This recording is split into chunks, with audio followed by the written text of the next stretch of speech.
Sveiki, mūsų tinklapio žiūrovai, randamės Kauno technologijos universitete geoinžinerijos katedroje. Pakalbėsim šiandien su šios katedros profesorium Viktoru Dorošovu.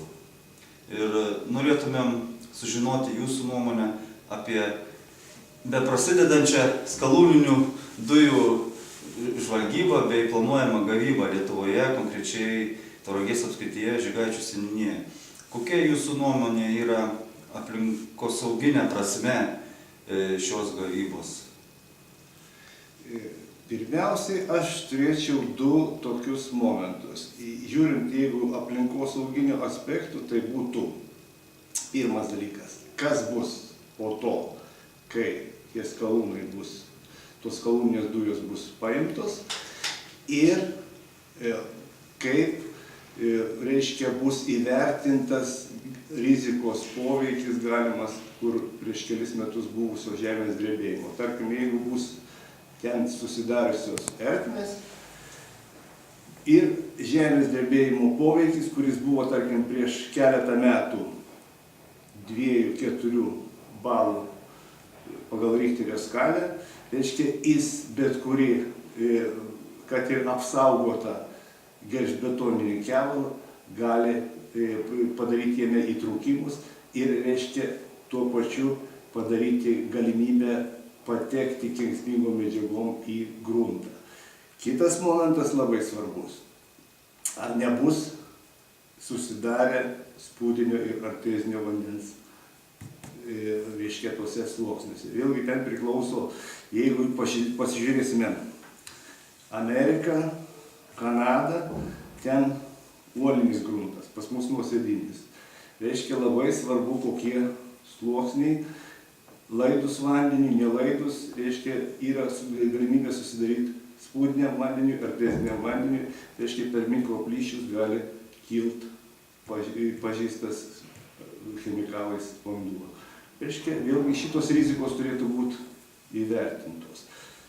Bet kuriuo atveju mes turim karčią patirtį nuo melioracijos, turim karčią patirtį nuo durpynų, tarp po šiai dienai durpynai nerekultivuoti, kur išnaudoti.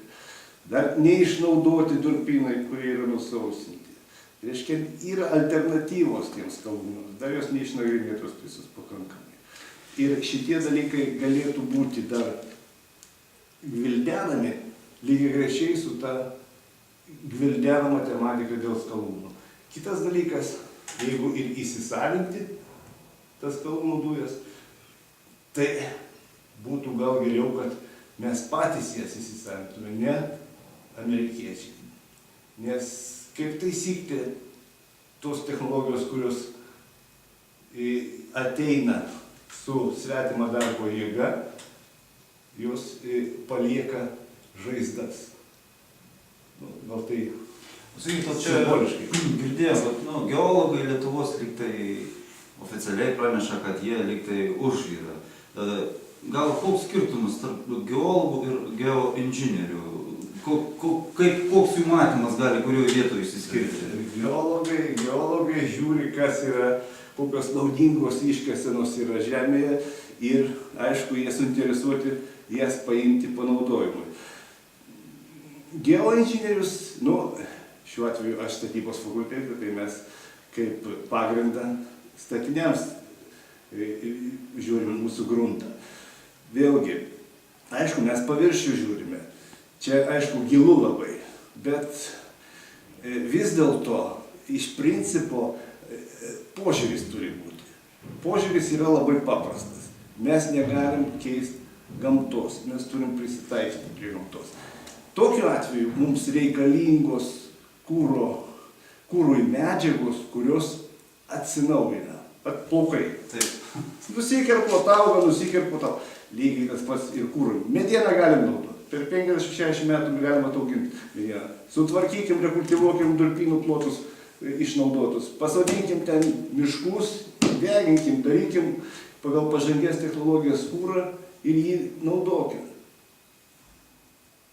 Yra alternatyva.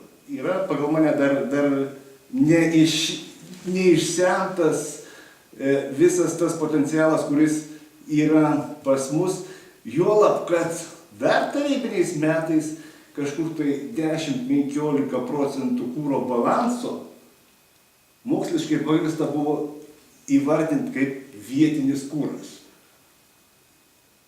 Taip pat. Skalūnai tame tarpe nebuvo. Buvo durpės, mediena ir biokūro net nebuvo.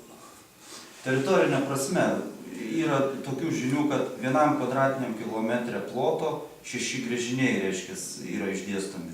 Čia antras aspektas, kurį norėjau pasakyti. Reiškia, irgi aplinkosauginis. Mūsų teritorija per daug maža. Pas mus vienam gyventojui 64 000 kvadratinių kilometrų.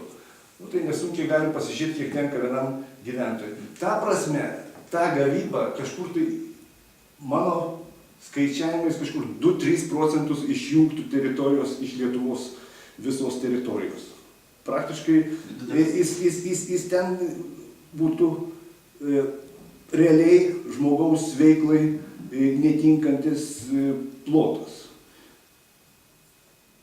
Ir tokiai mažai valstybei kaip Lietuva daryti tokius darbus netikslinga. Kaip pavyzdys, Kanada, atrodo, tokia teritorija ir tai jie buvo keliems dešimtmečiams priėmė moratoriumą, kad neišnaudot durpynų. Reiškia, vėlgi tikėjosi kažkokių pažangių technologijų, tikėjosi ženkliai gilesnio perdirbimo, ženkliai daugiau tikėjosi gal produkcijos ir buvo pristabdę durpynų išnaudojimą. Kita vertus mes turim pas save pavyzdį. Mes imame kilogramą durpių, siunčiame į užsienį, iš to kilogramo kaip minimum padaro 3 kilogramus substrato. Reiškia, pagal ES direktyvą ten kažkur apie 30, neturi viršyti durpės substratą 30%. Tai reiškia, jau iš to kilogramo 3 kilogramai substrato. Reiškia, perdirbimas yra ir pelno gavimo šaltinis, ir darbo vietų šaltinis. Nu kągi, ačiū Jums labai už išsamų pasakojimą ir norim priminti žiūrovom, kad šis mūsų pokalbis nėra niekieno apmokėtas, nieko nefinansuojamas, jokių jėgų. Yra profesorius geranoriškai sutiko pateikti tik tai savo nuomonę šiuo klausimu, o išvadas padarysit Jūs patys.